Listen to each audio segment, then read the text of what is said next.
My name is Roger Sherman. I'm a faculty member here at SCI-Arc, and it is my distinct pleasure to introduce this evening's speaker and to welcome him on behalf of the Student Lecture Series organizers to SCI-Arc. I was first introduced to Jorge Silvetti's work almost 20 years ago, while still an undergraduate in college, but I had already a strong interest in architecture, and the architecture of the city in particular. Aldo Rossi's book, The Architecture of the City, had just been published for the first time in English, and I remember reading Rossi's foreword to what he called the American edition, with a special interest in his ideas as they applied to the unique problems and characteristics of American cities, which he claimed were constructed in accordance with the arguments presented in his text. But it was not until I saw a copy of the annual awards issue of Progressive Architecture that year that, upon glancing at the cover and the project to which it referred inside, I first began to understand what it was to view the city as defined by its artifacts.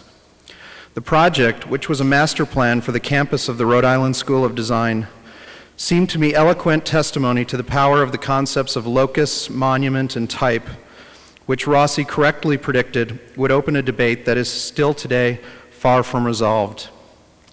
The project, which has since come to be referred to simply as the Steps of Providence, was authored by two young architects unknown to me at the time, Jorge Silvetti and his partner Rodolfo Machado. Jorge Silvetti was born in Buenos Aires, Argentina, where he received his diploma in architecture from the University of Buenos Aires.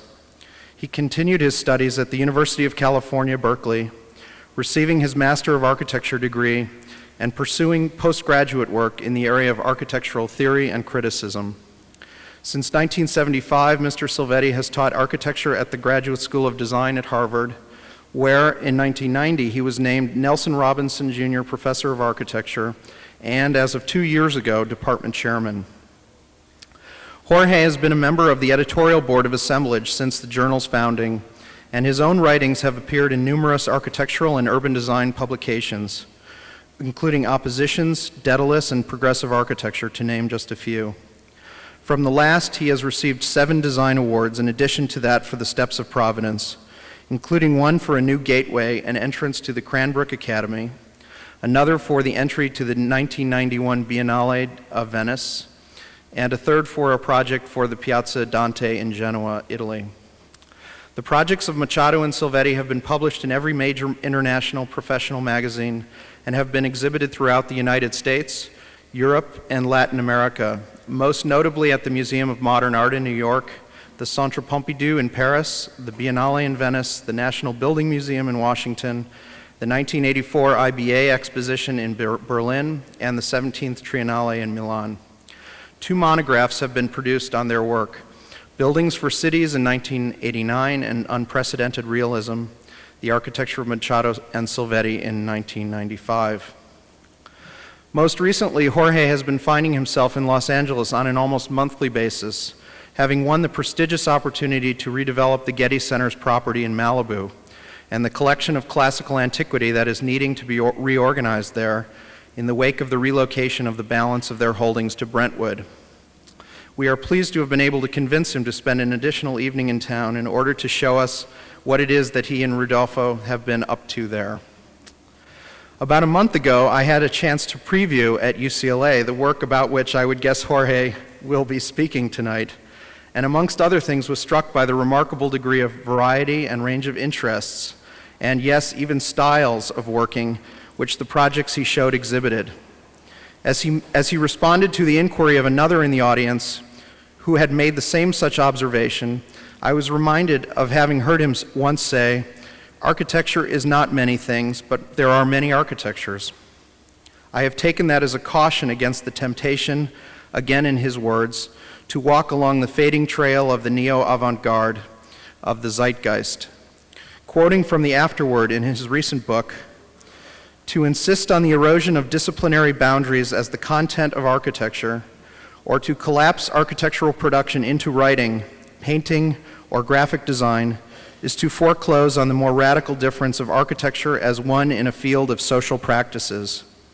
The real of architecture is ultimately constituted by what is built and the process that leads to it, its drawings, writings, thinking, research, negotiations, etc., that aim for and focus on the production of the built world. Along this line, we construct our idea of architecture.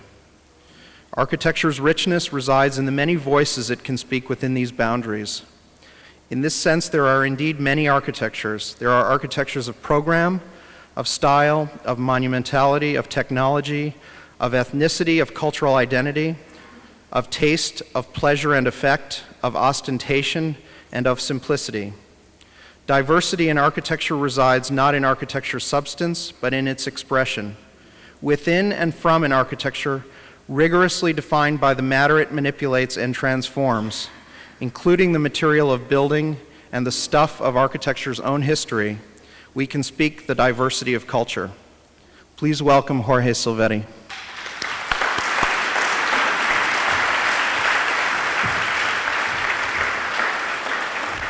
Thank you, Roger, very much. Since you stole 15% of my lecture, it's going to be much shorter. It was wonderful, and I thank you very much for the introduction, for the invitation.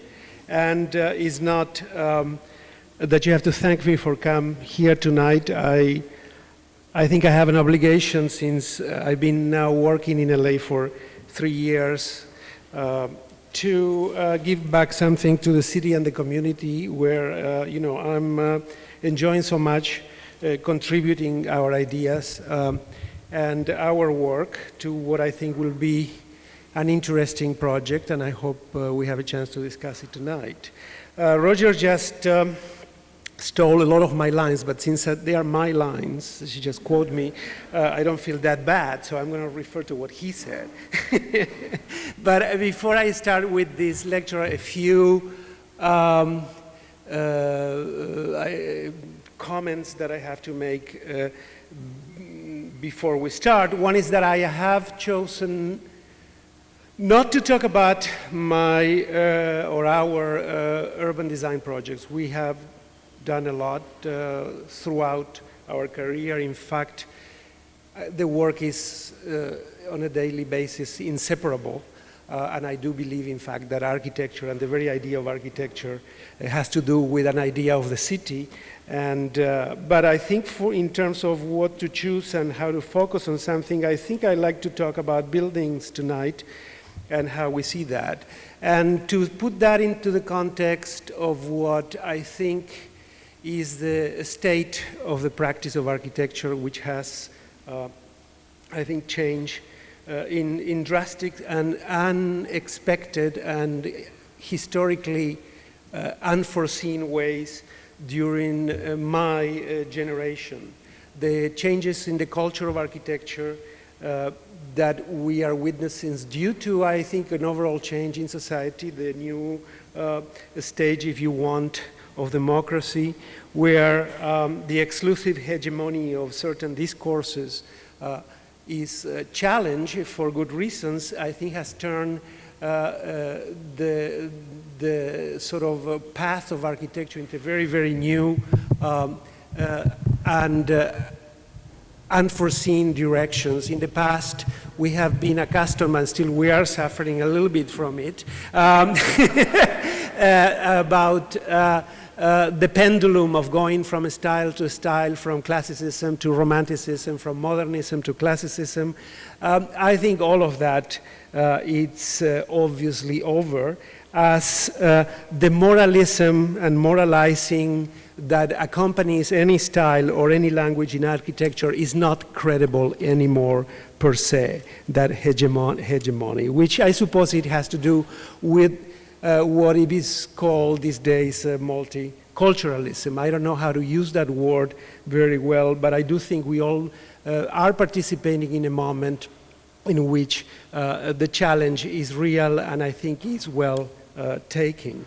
As Roger quoted me, and I'm going to just say one little thing again, in this reply to the writers of this monograph, Michael Hayes, Alan Cahoon, George Bird. It's a wonderful monograph because it's at the same time critical, and they allow us to write the afterword of what all they said. We said that although architecture cannot be too many things, and that is a critique at the kind of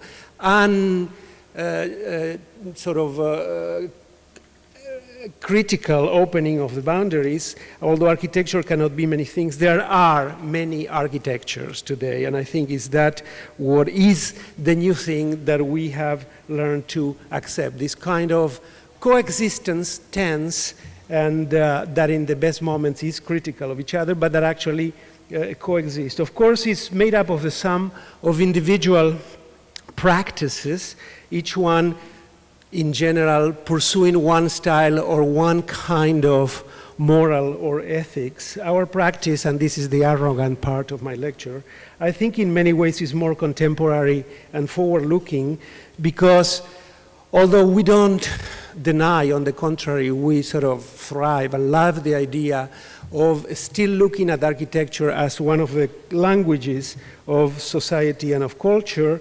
We don't endorse, we don't propose, in fact we can't repeat or endorse any kind of vocabulary or a style. I think that is what has been the big change, the big watershed in our generation, but we are interested in the operations of language. And if there's anything that is constant there in our work, will be more the operative level in which we deal with vocabularies, with elements of architecture, than in the choosing and pursuing of a particular language.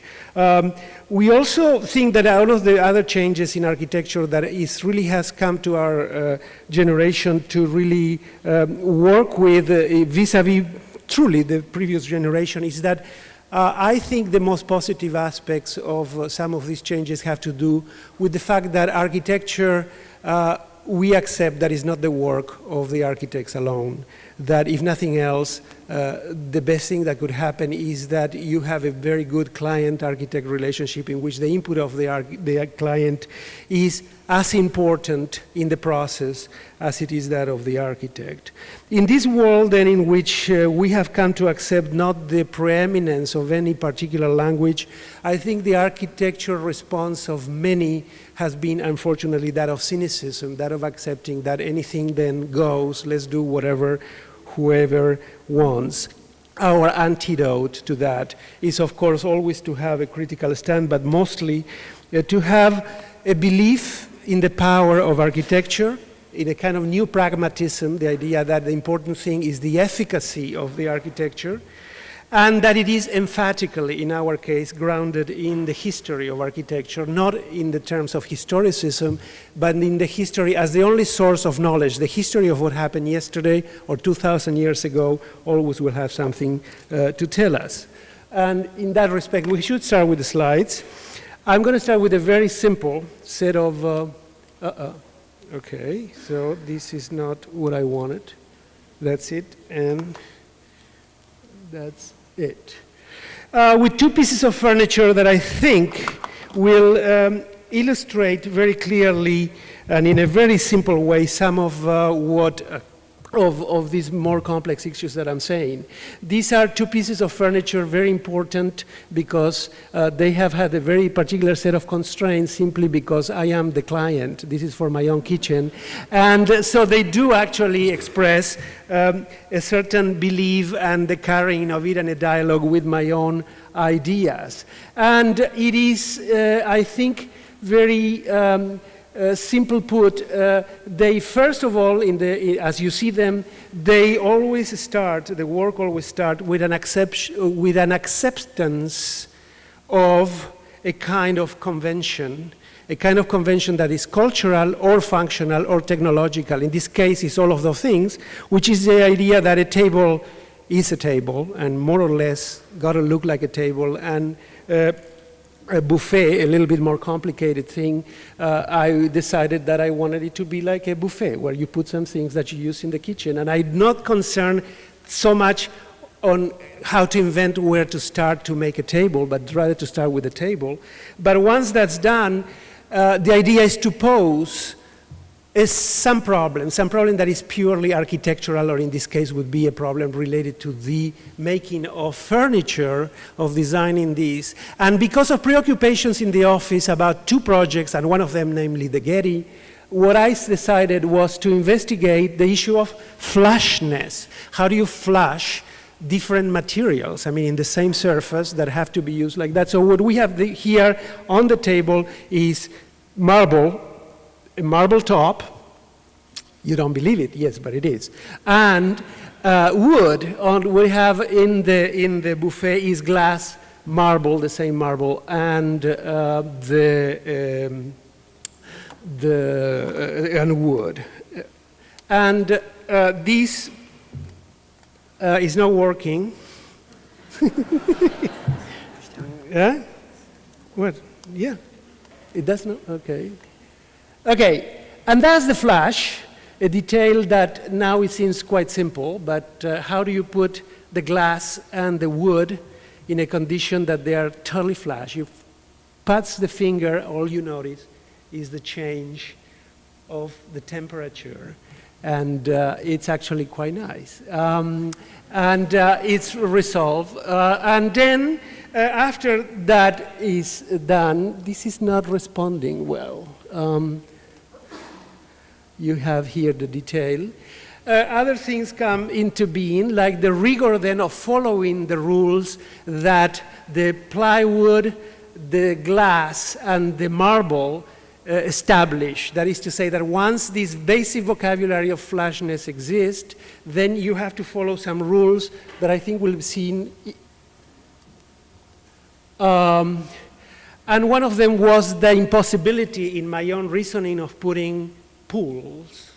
So the pool becomes a problem tied to these other issues, like the issues that I posed, like flashness. The idea of attaching something and screwing it, it was not what I would accept. So the pool becomes a void and is so investigated and resolved. It's going to take a long time, this lecture, if I cannot really make these things work. And you see more or less, this was done in the planes from LA to Boston. This is really not working fast enough. It's going to take forever. Okay. And there, I could go into details on how all these rules then begin to derive from this posing of a design problem to a conventional thing that is already solved, but it's not really working. Let me just inform you. Okay. And you see some of the things there and how the wood turns, but not the slides. And then, of course, once you are working into this, you begin to discover the other possibilities, if you want more poetic or more sort of inspired, like this kind of illusion of thinness that, of course, you realize through some kind of chamfering or beveling of the marble, and this kind of then of production of a new effect that was not in part of the original project, but is inherent in the discovery of the process. Hope this doesn't bother you too much, but I like to show this example because I think it does embody a method of working, well, not a method, I hate that word, but I mean a process in which one follows both this tension between convention and innovation, and also the idea that you pose, because you decide so, because you are interested in researching, some problems superimpose onto this sort of a more conventional thing. Okay. Which leads to some of the earlier work of our office in our present stage. This is the garage in Princeton, a very, very common building type in which we have to deal mostly with the concern of the client of the location of a very contemporary building type, which we try to respond to into a very sort of neo-Gothic environment.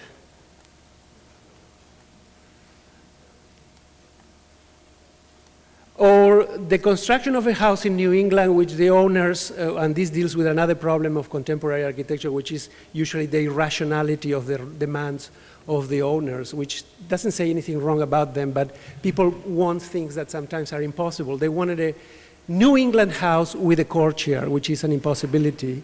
They don't exist. So the idea is to imply the notion of a courtyard, to build a New England house, but to be neither, to redeploy elements like materials and ways of putting things, and then to introduce some innovative designs for some aspect that they insisted a lot. That was the most important part of their program, which was the view that some of the important rooms should have vis-a-vis, the site, which is a very impressive site in close to Boston, in Concord. It's a very large house. So on the one hand, the house is basically divided into two sides, private and public. The public entrance side is what you are seeing now on the right, which uses the most typical technology and elements of the area, the stone and wood, but of course really repropose in a very, very different sort of manner. Two colors, blue and green, and three colors, red marking then the kind of wainscoting all around that kind of fragmentary courtyard that allows then for the inflections that will provide for the marking of the entrance and things like that. The other side becomes a much more conventional wall of a, sort of a wood wall of a typical New England house, but the three main rooms which sort of point at different views in the landscape, the screen room for the summer, the family room of the kitchen, and the formal living room are pointed out towards view but the problem then that they pose, because the best views have nothing to do with this grid, is a problem of perspective and how to operate with them. And in that, then the deformation of these typical rooms will become one of flattening the perspective, bringing the view in this case will be the swimming pool to be built here in the screen room. The dining family room sort of extending the view with the kind of false perspective over the pond that is here, so it seems like being hovering over it. And then the dining room, the living room as the formal entrance here as an area that is a sort of two-point theatrical Baroque perspective. And that's, what makes this house so different. There you have those attachments in the back, the screen room and the kitchen, which is an exaggerated perspective. It's not as deep as it is, but it looks as if, hanging over the water. And that's the other two perspectives of the other two main rooms. Because I suppose we are interested in image, we don't shy away from that. There's been a lot of criticism about architecture and image, and I think there's some of it well taken. But on the other hand, image is inevitable in the production of architecture. This has been an interesting job that we welcome, in which we've been subcontractors to an advertising company to redo the image of a drive-in restaurant in the Southwest, the Sonic chain, which is going actually into production next month. We are subcontractors then to an advertising company, and we communicated mostly through computers, really the model that you saw, we did it for ourselves. And as I said, this is part of what is coming. A more involved, truly difficult project has been the South Park at the very tip of Manhattan, New York, in the property of the Battery Park Authority. This is a project that also sort of presents the kind of irrationality of the commissions today. It is an important site in Manhattan, no doubt about it. It's a very important development that has been very successful, Battery Park City. And in this site that commands an immense view for the first time when you are in Manhattan, you suddenly come to the end of Manhattan. There is more no more mass, no more solidity. Suddenly everything opens up, becomes horizontal and very wide open and big. They wanted to make a very important, their most important park, sort of profiting from those views, exploiting them for the sort of user. But they provide with a program that is public bathrooms and a fast food restaurant. So you are supposed to deal with this monumentality and grandiosity with the most sort of banal and kind of impossible type of program. We were very interested. This is a subject that has been with us, and particularly with me, for many, many years. The idea, not so much of the big, which is very fashionable these days, but with the colossal, which I think is one step above the big, because it's when you begin to include some ideas of symbolism and iconography. And this site was incredibly appropriate to continue to investigate these things that so far have been done only theoretically, in the sense that obviously this is the site of a true colossus that has to do with American history, with American myth and mythology, but also with the reality of a building that looks like a person and that is big, is much bigger than what it represents. And it's right there, and the whole point of this Battery Park, South Park in Battery Park, was to bring people to contemplate, to view the Statue of Liberty. Of course, the harbor and Ellis Island and all that, but the focus really is the Statue of Liberty, and that was the charge. How you approach a problem like this when you have public restrooms and a little fast food restaurant was a little bit difficult. And in truth, we were pretty much at a loss for a while. And what became apparent is that the architecture of this site, which is in itself very small, but it commands this immense sort of area, was to, in fact, somehow find a strategy to imply a whole without producing it, because there is no money, no program, and no building to do that. Something in a way like this would be what would be behind some of our decisions.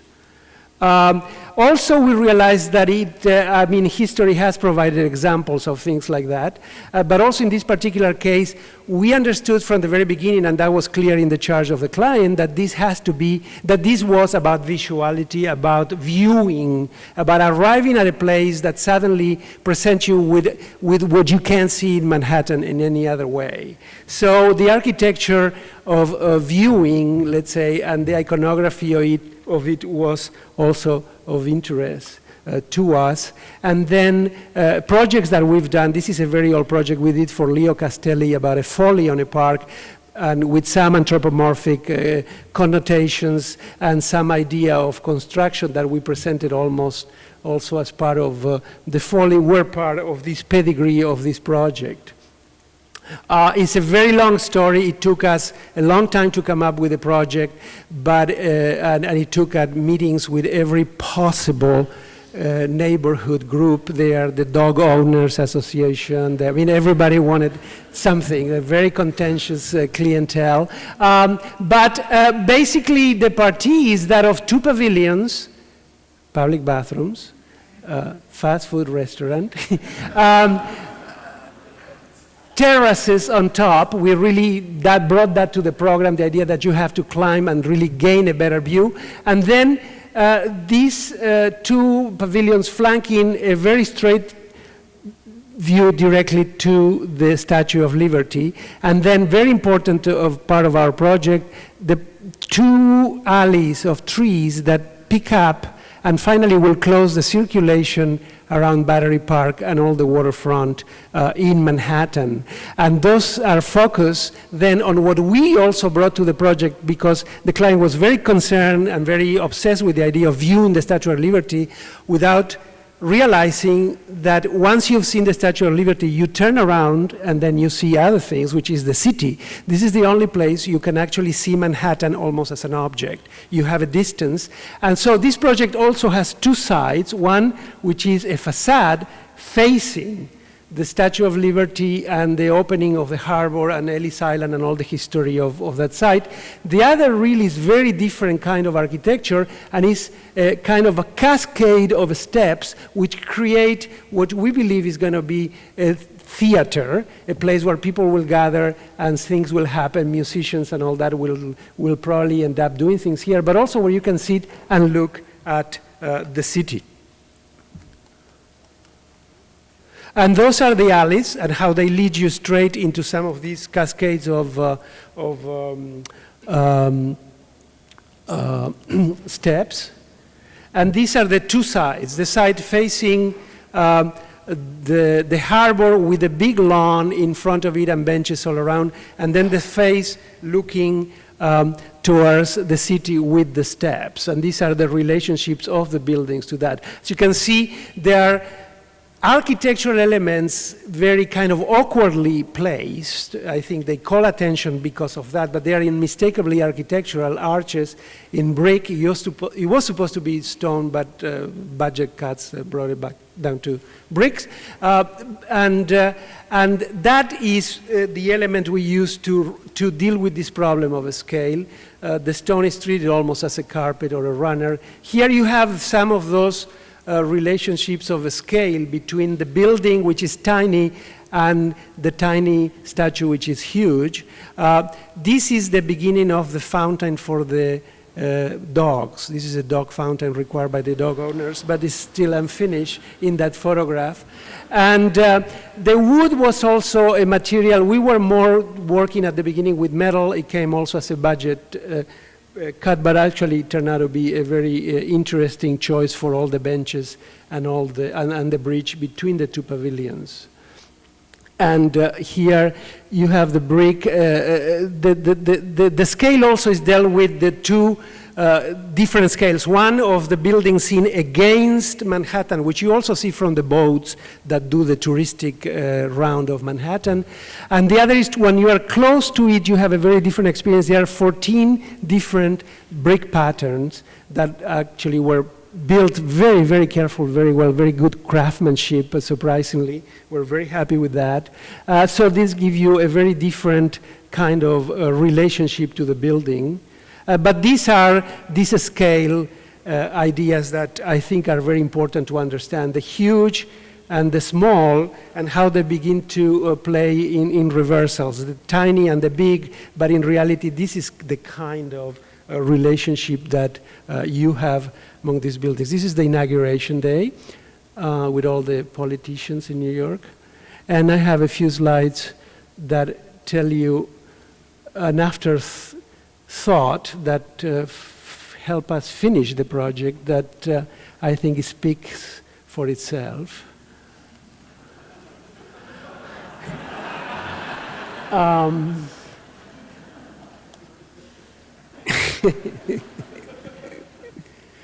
Okay, this is funnier. Very recently and completely surprisingly, we were called by via the architect, landscape architect that is doing the whole master plan for the campus of University of Cincinnati.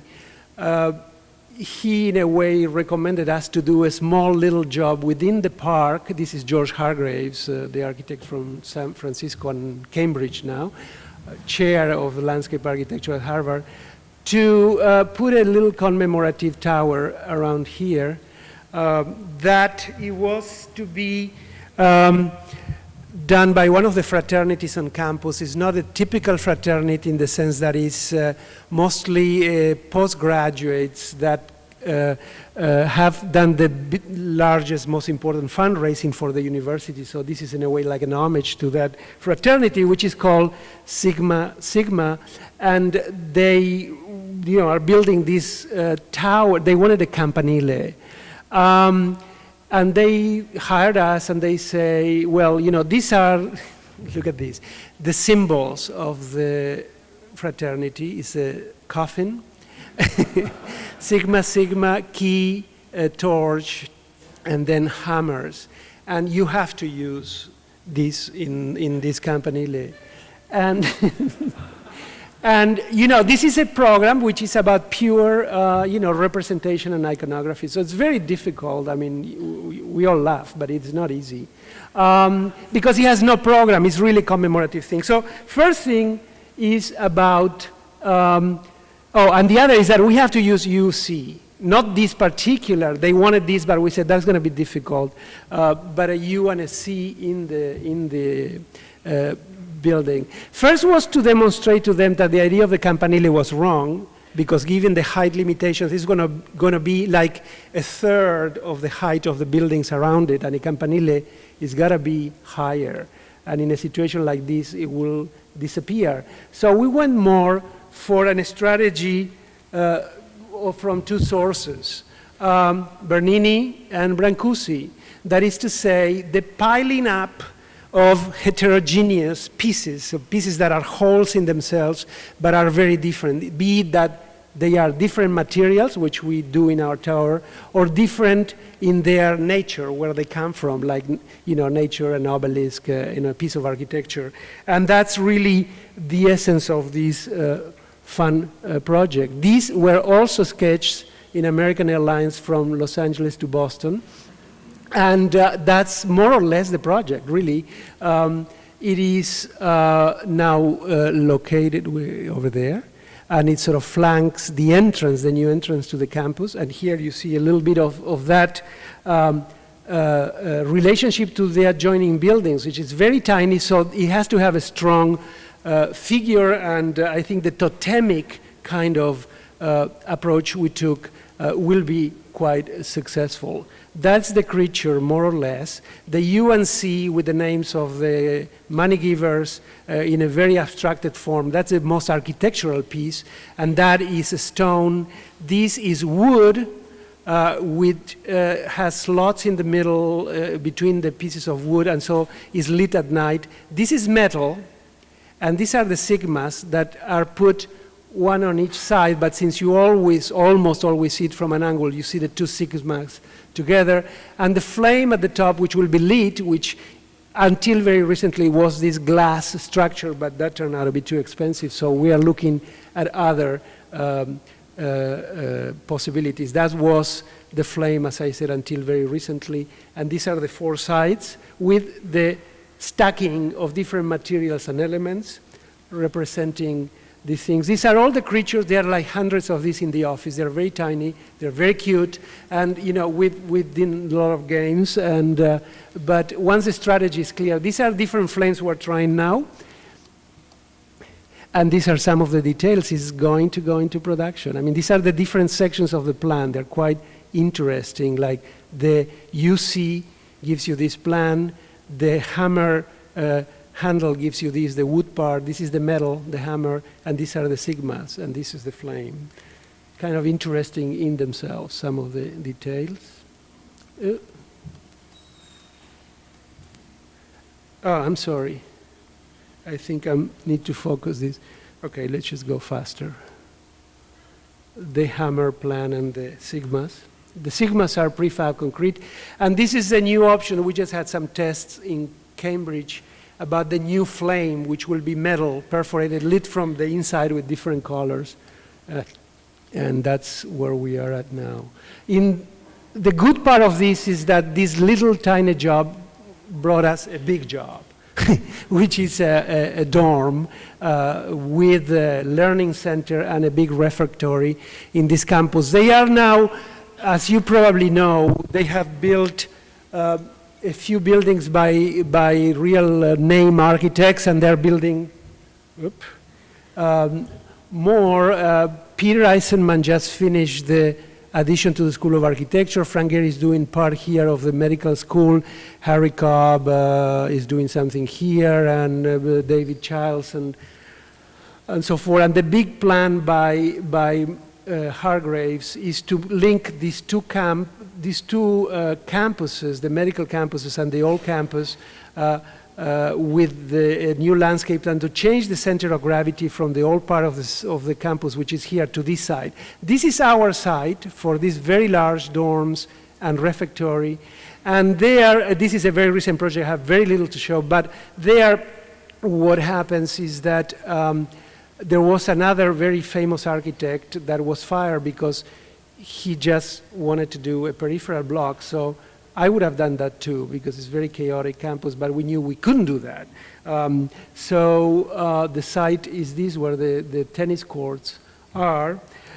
So what we really, there is the site, tennis courts and the parking, is to actually accept. We've been doing a lot of master planning in campuses, Princeton mostly, and we like the architects that come after to follow what we think is good and the university paid for. So we took that attitude. Hargraves made a master plan. We're going to take his main guidelines, but also his main sort of lines of circulation and points of view to generate the plan.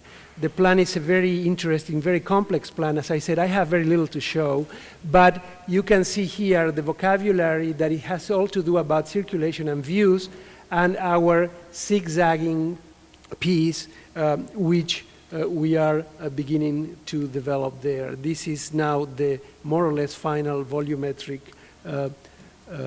part, and because of the changing programs, it turned out to be that we can come actually with a straight sort of inclined plane that cuts the building from like 8 floors to 4 or 5 at the other end.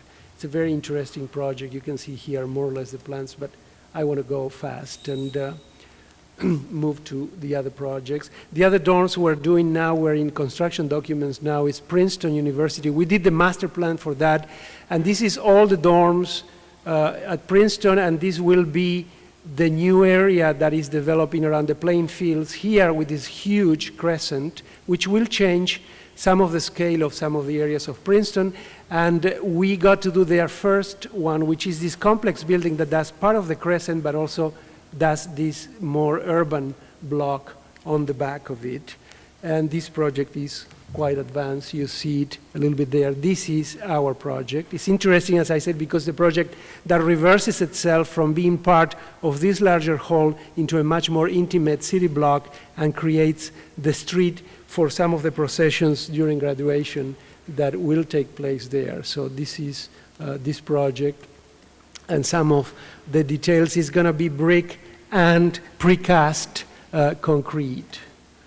Another campus project, a competition for Exeter Academy in New Hampshire, the Phillips Academy in Exeter, New Hampshire.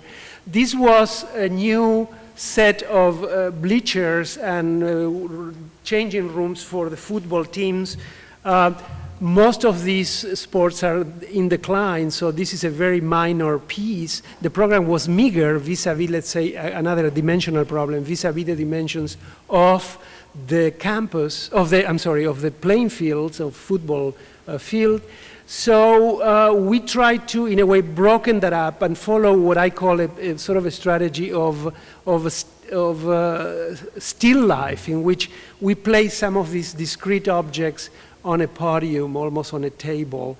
And so the project is really not synthesized into any kind of larger move that is typical of a stadia, but being so meager in dimensions, it has one set of bleachers and another one there, the transmission sort of tower broadcasting, the food stand, but also, and then a podium that is masonry, just concrete masonry, with the changing rooms and storage. The interesting part is that we then interpret also this program in a way as to provide for a flexible use of these in terms of functions that may or may not take place, although they were specified in some of the briefing, if I recall correctly, like a performance that may only take place here and use this set of bleachers, and the food always working, a Saturday night dance that will take place in the whole podium, and of course the big game between the two Phillips Academy in Exeter and Andover, which I suppose still draws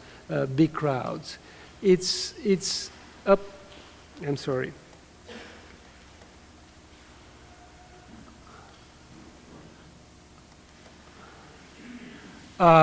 These are some of the details. It was, as I said, masonry, wood and steel and folded metal. Folded, as I said, not philosophically, but actually folded. And this is the latest competition. We lost that one, and we lost this one too. But it's interesting. This is at the University of Houston Medical Center, nursing school and other facilities. I'm going to go very fast, but this is actually a very interesting project. It had to do also with sustainability. It's a large program. In this kind of environment, we have to provide for a skywalk connection with the parking, and the very sort of extreme climatic conditions.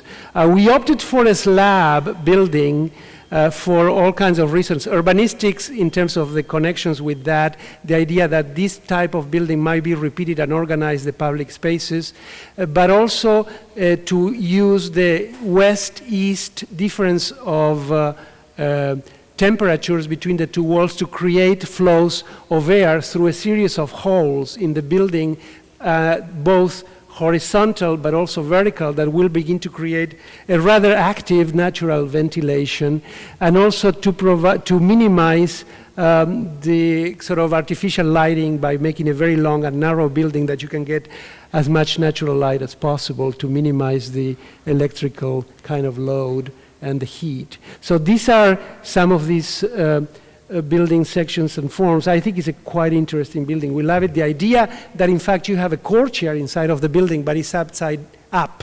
So it is actually a perforation in the slab, but it actually acts as one of the cooling elements in the building, as it acts almost like as a chimney, but also as a connection horizontally between the cool side and the hot side, east-west. And these are some of the sections. The Winner project is quite beautiful too, but the Pat Cows, I must say, but ours is nicer. Although the model is not that nice, but anyway. And I think now I have the Getty, and we can start. The Getty is a job we got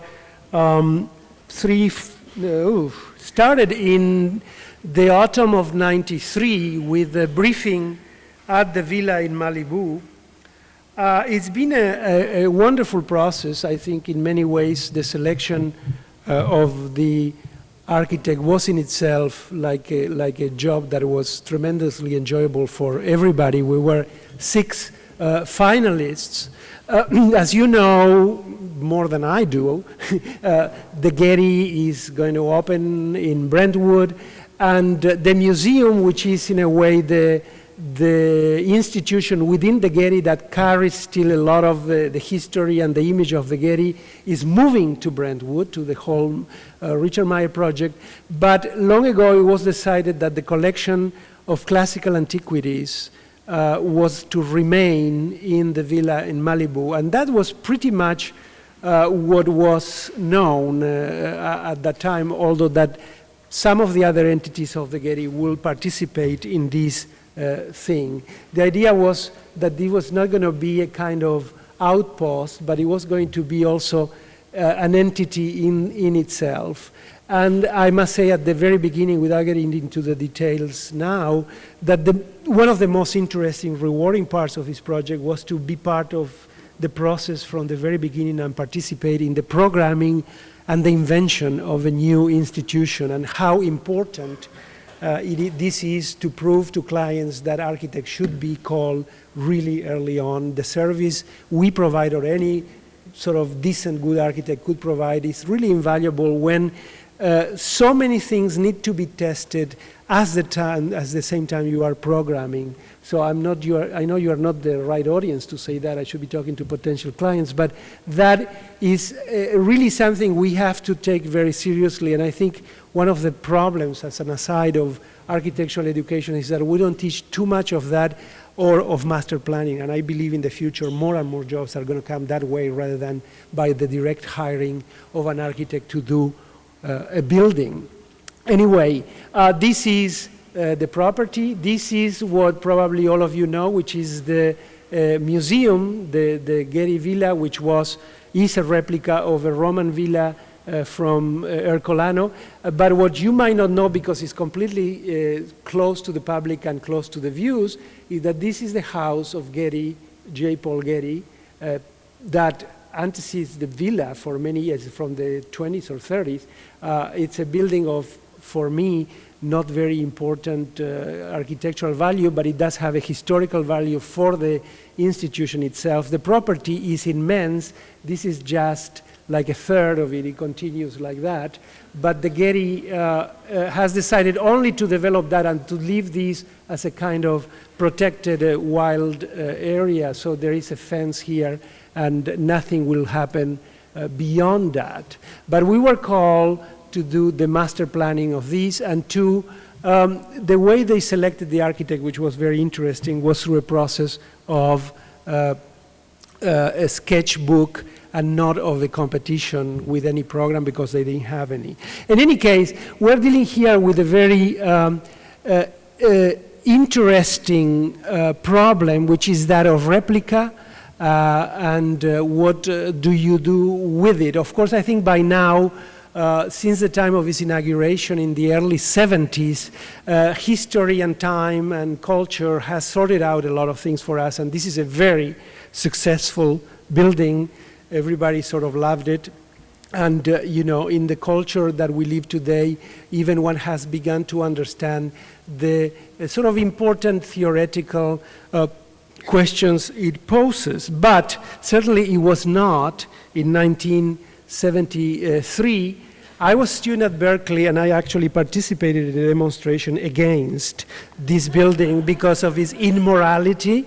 And this is some of the news of the time. I mean, it was really particularly, you know, despised by the European and the East Coast press.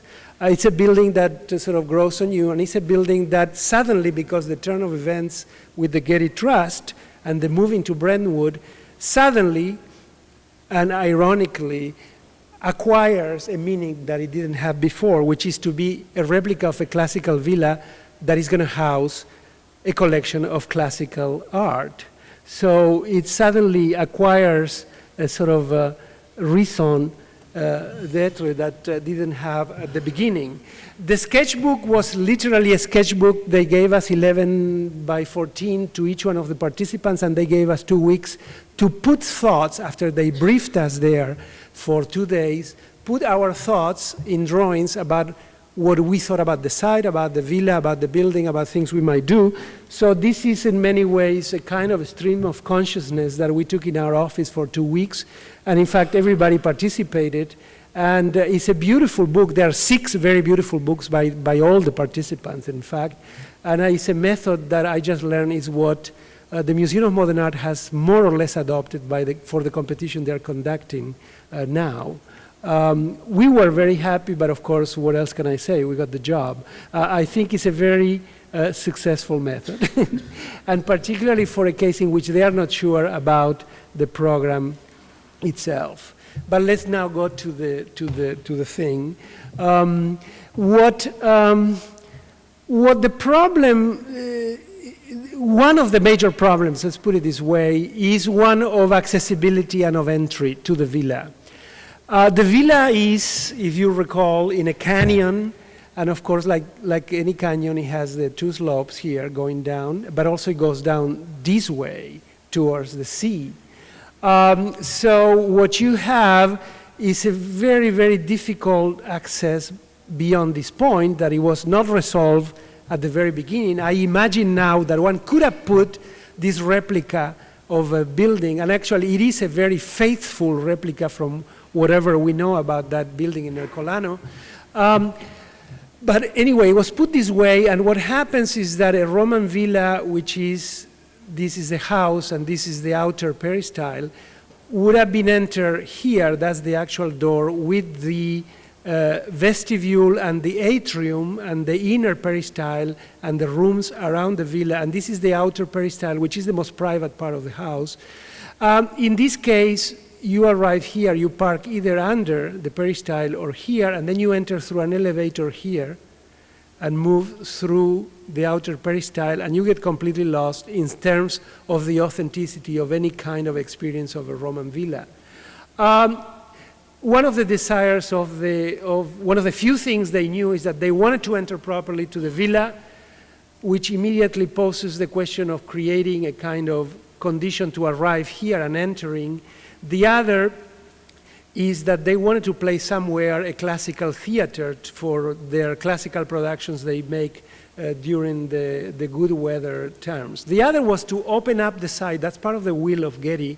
And that's one of the reasons, even if they want, they cannot move from here, because this is all that he left, and he said, this is going to be the Getty, and the Getty, this property should be open to the public as much as possible. So another charge was to open it. Now you enter here, you park, you enter here, and you see these. You can eat outside here, and then you leave. That's as much as you can do. So we were then to reuse the existing buildings, the property, the house of Getty, which is here, which now houses offices, and then the conservation courtyard with conservation laboratories there, and a few other outer structures. There are probably 10 projects, but I'm not going to deal with them, except that I'm going to present you with the master plan that is being presented today, with a series of buildings and parking garage, which was one of the goals, and it still is, that is underground right here, and a whole sequence entrance that will come through different new laboratories and entry sequence into the entrance here. Now, at this point, this project is a master plan, but the first phase of the master plan, and is what we're working, and you can see here. And this project, in many ways, represents a lot of the things I was saying at the beginning, I think our belief that there are many architectures that are possible today help us in the possibility of dealing with this project in a very diversified way, dealing with the different architectures on their own rights. Our project basically now is reoriented as it is now, with an entrance around this area, which the moment in which you pass the threshold, but of course the experience has radically been changed. One of the things that emerged during the discussions too is that since there are three main components that are institutions within the Getty, the museum of course, but then the Conservation Institute, the GCI, and the Research Institute will have to be located there. One of the major problems was that of identity. The museum, having the strongest architecture, always in a way seems to steal the show, and it's very hard to fight against it. How do you provide identity to other entities within the Getty and make them sort of play the same role became one of the major difficulties and challenges of this project. The Getty at some point after lengthy discussions made a very good decision. All new buildings will be for common functions, and the existing buildings will be reused for the specific functions of each institution. So the museum, of course, ends up where it is, and this is divided between the Research Institute and the Conservation Institute, which will be basically big laboratories and then a sort of very large library type of building. And of course, within that, there are classrooms, seminar rooms, and also a program that is going to start, sponsored by the Getty, on conservation with UCLA, a master programs that will take place there. What we then decided was to create a new entrance sequence that will then alter the weight of the museum, to make it operate, since you cannot change it, in a very, very different way, to recast it by the way in which you enter the building. What we do is to create, embedded in the hill, an entry pavilion, which will be the orientation from where you get all the things you have to know about where you're going, and your destinations now could be the museum, the Research Institute, or the Conservation Institute, after you park either on this garage under the peristyle or in the parking lot that exists on the site now. And what it does is creating that kind of entry there adjacent to the existing building, but without really experiencing the building too much. What we do is to, for drop-off of buses, open up, which will be the only contact you have before you get into the whole institution, open up of the whole arcade that now is blocked with only entrance to the garage for the drop-off from the buses, and then when you come from your cars, this is the garage. Now, you'll come from the garage into this gallery that connects with the tunnel with that entry pavilion, the other from the garage, and this is all actually blocked view by the trees. So you have no sense really where you are. And the entry pavilion, which is an open air, no roof, sort of piece of architecture embedded in the hill, is in a way this threshold who makes you in a way enter into this world of this new institution. By the time this new institution is created, what it has become is just a new entity within the Getty dedicated to comparative archaeology and cultures. So it's not going to be only about classical art, but of course that's the main collection of the museum, but also about antiquities of all other cultures and the promotion of the comparative study of all of them. This is a view of the entry court as you come from the parking lot, and as I said, it's an open air room, and there you get oriented, you have maps, you have your codes, you live there are bathrooms, there are a model of the building, and then there are elevators that bring you to a height, which is this, and as you pop out, you then connect, as you leave the elevators, with the Pacific. And then you go into a path that is slightly above the villa, but is at the level of the ranch house up in the hill. And as you walk that path, you get glimpses between the trees of this building down there in this kind of hole in the ground. And you get that entry pavilion, and this thing goes through that. We are designing all this part too. Until you arrive, here is that view of all that piece we are developing from the entry pavilion, and the path is right there. And this is the new architecture that we'll talk at the end of this presentation. Until you suddenly, after you take a turn, you stumble into this balcony and this plaza that contains all the new architecture, which is the outdoor theater, the food services, and the auditorium that is right there. This is the existing conditions, and which opens up the view to the ranch house. So just in a glimpse, as you arrive there, you have the whole institution presented to you, all of them with somehow the same value, and then the choices are very clear. You come down the outdoor theater into the museum, that you enter now the Roman house through the atrium properly, or you continue at this level to your other destinations, or to the restaurant that is there. Here you have a clear idea of that, was the view on that balcony here, and then this level or the other level that will take you up to that. And then the plaza, which is really the hub of the whole project. That's the Villa of the Papri, which nobody has seen in Ercolano because it's underground. It's been really excavated at the turn of the 18th century through tunnels, and this is the survey that's been done through tunneling, but is not really in the open air, but it's a very good survey, and this is the base for the building, except that has been flipped the other way, and that is the museum. As you can see, what I was saying, the entrance to the house through the faucets, the vestibule, and the atrium are here. Now you enter through this side, and the kind of experience is rather confusing. But in doing all of this work at some point, and it's interesting because this idea that I imagine once I say it, it becomes quite clear, was not a kind of originating idea of this project. The project was concerned about how to make an entrance and how to deal with the sort of politically difficult issue of the identity of the entities of the Getty. But once this is done and the path is up there and you are looking down into the villa, the image of archaeology, which happens to be what this institution is dedicated to, begin to, in a way, become very much a kind of analog that it was almost inevitable. This project is all about section.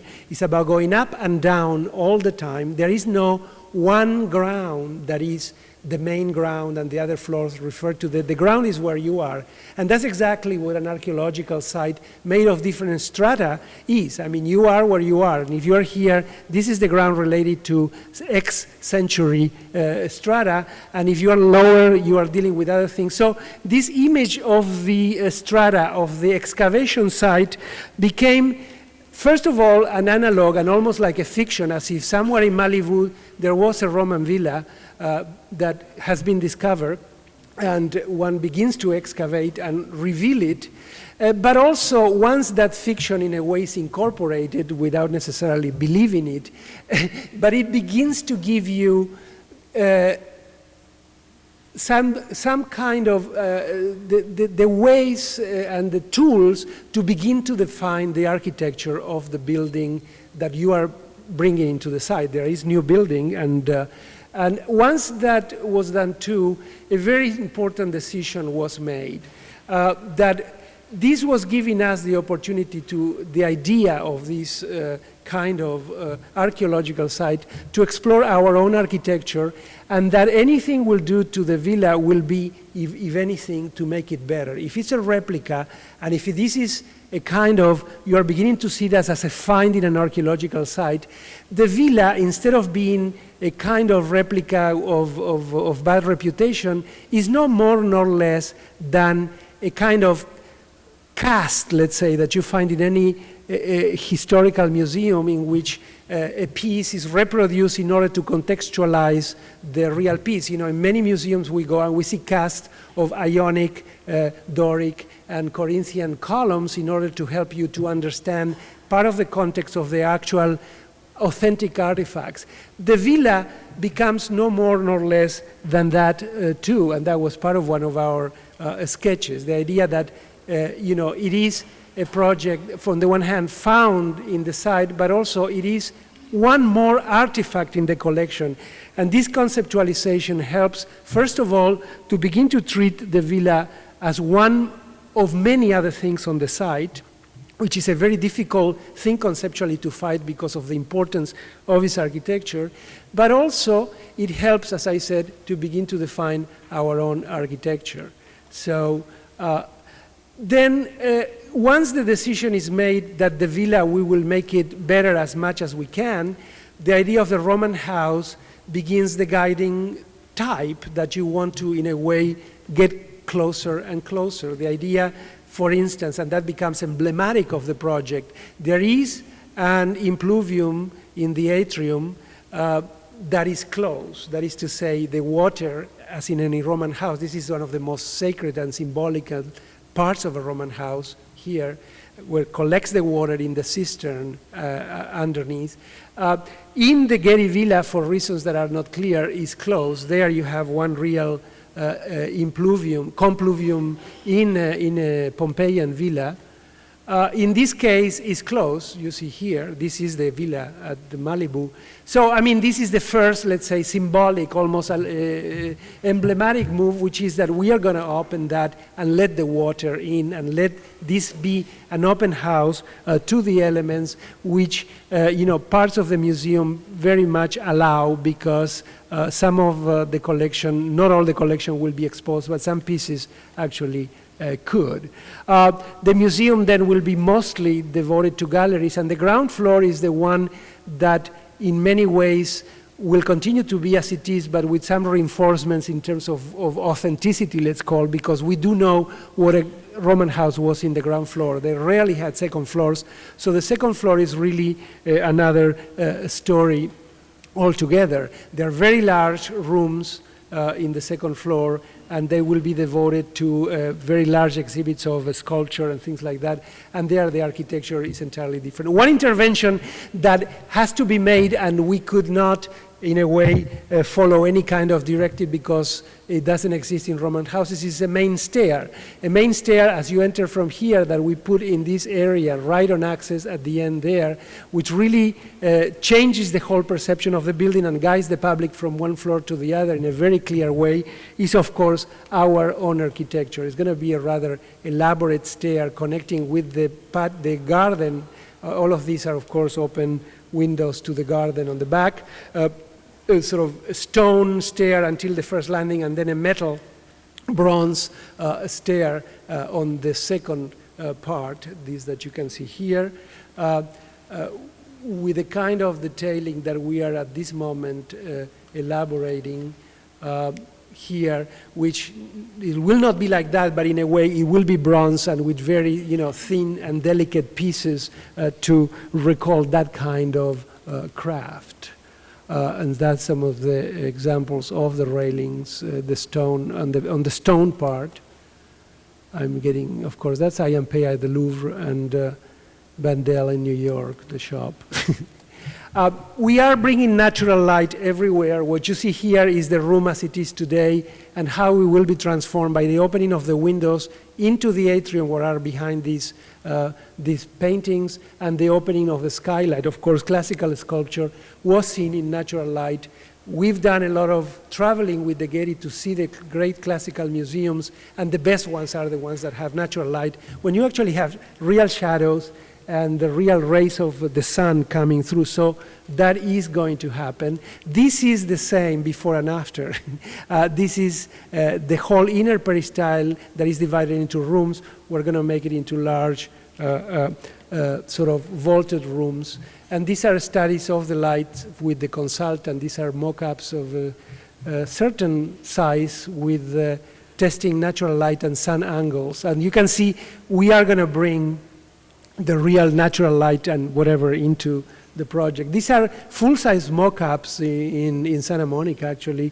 We're testing the colors, and these are some of the issues of covering that we are developing in order to include the lighting, the artificial lighting that, of course, is also necessary for obvious reasons when you don't have enough light or when you have night functions. And we're developing a set of patterns of our own for the floor. The floors have a partie, let's say, which has to do with a band all around that helps to organize the display elements that we are also designing. So these are some of the patterns. This is part of our collection of patterns we found in classical museums. This is the Glyptothek in Copenhagen, and some of that technology of terrazzo and mosaic we're using.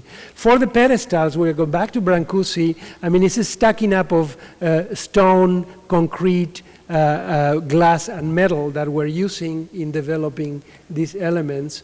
And then the most important, I think, for us, one of the most exciting parts of this is the color. The villa is very colorful, but all the colors are actually wrong. We've studied not only the Pompeian colors in Pompeii, Ercolano, and Rome, but we've looked at the tradition of classical archaeological museums. This is the Glyptothek in Copenhagen, one of the most successful, I think, sort of 19th century interpretation of colors. These are some of our own studies. And in doing this research, we discovered, in fact, that the Getty Villa is part of a family of at least 4 or 5 replicas of villas that exist in Europe. This is the Pompeianum in Aschaffenburg in Germany that we visited. This is a replica of a Pompeian villa. And these are some of those views here. And the other one is a villa in Nice, also 19th century, but much later, which is quite beautiful too, and is used for work in these in classical studies. We then have studied the colors again, not only of the actual Pompeian buildings, but also of the tradition that has created, and have developed. We have like 50 of these kind of studies of percentages of actual buildings with the real colors that we plan to use in a much abstracted way in the different rooms, main rooms of the villa. This is the Pompeianum in Aschaffenburg, and this is the Thorvaldsen Museum in Copenhagen. A fantastic also a schema of wonderful colors. And this is Pompeii itself, one of the Pompeian walls, sort of, again, study in terms of percentages of colors and abstracted. We have these kind of samples, I mean, as I said, probably 40 or 50, and they've been one of the most interesting parts of the research. So much for the museum. That's what we're doing there. With respect to the new architecture, first of all, we decided that it's going to be different. It's not going to be part of the villa, not part of the ranch house of Getty, but it's going to be an architecture of its own. The site is immense. There is very little room to build, actually, and things get a little bit cramped very, very quickly. We opted for a very soft kind of architecture in terms of lines, and very relaxed, as you would see, in terms of its architectural elements. And we also opted for something that I think will not be what you expect from architects eager to build, which is to hide a lot of the actual buildings, like not hide, but to make it mostly disappear. The new auditorium is mostly underground because there's just, as I said, too much building in a very little space. What is more interesting is that this idea of the excavation helps us to define the very basic architectural strategy that guides the whole project, which is that of defining the strata. Just so you understand, at the ground level, the entrance of the villa, we have the auditorium that goes down, a stair that takes you up into the ranch house, the bookstore here, services, bathrooms and all that, the services to the kitchen, and in the second floor, which is the level of the terrace, we have a covered eating area, a sort of open terrace that is a sort of covered for open air foyer for the auditorium, and the interior servery, kitchen, and eating areas, and spilling over into this, which of course the theater will be used sporadically, but as a daily experience is like a garden feature. You can go there, sit down, you can have small groups. They are being oriented or giving classes or lessons. They take a lot of high school and elementary school children. They go and visit there. And you can also have your lunch, of course, in the steps. So it has a sort of a multi-purpose, as most outdoor theaters do anyway, so this is not news, but it's a right interpretation. But then, as I said, the idea of the strata gave us the three levels, even the levels of investment of money, the most expensive at the bottom and the cheapest at the top, because there will be more and less contact with the public. And that is what gives us really all the rationality to make architectural decisions. The strata, and that's where you see our interest, or my interest in beginning to explore the idea of flashness, is a really stratification of different materials from different kinds of concrete, stone, even wood, and some metal lines that you will find. The idea of then, once you accept that strata notion, how do you make openings by just deleting pieces, by carving out, how you make ceilings by continuing the material inside. So it begins to create its own very, very simple in a way, very strict vocabulary, but it gives a tremendous, I think, strength from our point of view to the project to have this notion that, of course, is not literal, but it is something that you do experience with these horizontal bands. And that mix, as I said, here you have the glass, and the glass is the only thing that really slides over some of the materials. This is the vitrines of the entry of the bookstore, and you can see the lintels, which will be metal, how they make canopies, and they make some of the ceilings too of the interiors. Here you have the detail, and then the architecture itself, which we have treated in a very, as I said, almost relaxed classicism. This is just facing the colonnade of the villa. So anything that will try to attempt to deal with that kind of architecture, I think is bound to fail. Ours is a much more, I would say, playful and very relaxed sort of kind of classicism. Even the idea of not having an actual rhythm, but the columns put almost as props with some kind of help to help support this canopy is rather intentional to relax this thing against this background of a strata, of walls that are in some cases retaining walls, and in some cases the buildings themselves. Here you have a much more careful detail of that strata and some of the details of that model. And the view from the upper terrace, which will connect with the ranch house, back into the way in which you began your itinerary. This cafeteria, this restaurant actually, is in the most crucial point of the whole project. It has a view of 180 degrees, and from there you really have a comprehensive view of the whole institution. This is the stair connecting the level of the plaza with the cafeteria, which will be in stone, and then the strata reinterpreted interior with other materials. And then let me just move into the connection. Well, the theater, it has the geometry, exactly the geometry of one of the theaters in Pompeii, but its architecture will be very, very different. It's precast, concrete, pillows actually that are put on a concrete pour in place structure, but its appearance will be like a complete object, almost disengaged from this more softer kind of strata, and I will have some color which we have not defined. This is the lawn from the ranch house that then covers part of that auditorium.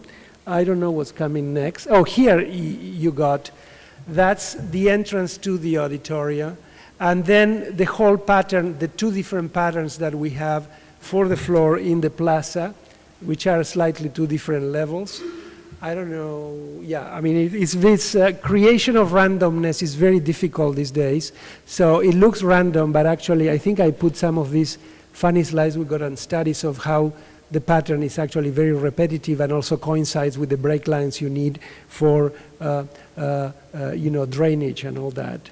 It's very, very elaborate project. I mean, it's like truly 3 or 4 projects together. We have 3 different teams in the office working with all these projects. And then the ranch house, which as I said, is not a very remarkable building in terms of its architecture. It's been remodeled many times, made to look French at some point. We can't touch much except that the interior will be completely redone, and it will have the spirit of a scholarly, not stuffy library. And I think I have a few details. These are the different functions. I don't want to go into detail. You can imagine what is going on in a research institute. And these are 2 views of the stacks and the main end stair that we are building leading to the stacks in the main kind of part of that library. And then I think I'm going to go back to the kitchen to conclude. To wrap up also with a very simple project, some of my ideas. A few years ago, one of these companies that makes dinnerware and kitchen stuff asked me to design this dinnerware. And I started investigating it, and of course they give you the shapes, which surprisingly are circular, and like any plate you've seen, and and there are cups and saucers and things like that, and they're all circular. And I start looking then on how, because basically what they're asking you is for the decoration of these pieces. And what is so astonishing is that the whole tradition, at least of Western china and porcelain, is about a mixture of abstract pattern and figurative representation. And I said, well, why not revisit this idea? I mean, it's just over and over, it's always the same story. You have an abstract geometric pattern and you have nature represented. So the idea that I had was then to use a pattern and to represent nature, but I put a twist, which was that things will have an iconographic sort of role too. So it's hard to see probably in these pictures, but the pattern is these receding squares in a kind of a spiral, which creates actually, in reality, if you have drunk a little bit of wine, a little bit of a perspectival depth in the plate. And then this would have to be photographically done, not painted, not a pattern that's painted. actual photographs of with shadows, a very realistic thing of the kind of herbs you use, which will then give you a hint of what the plates are for. So there is the parsley for the soup plate, there is the rosemary for the main course, there is the mint for dessert, and then there are some tea leaves for a cup of tea. Thank you very much.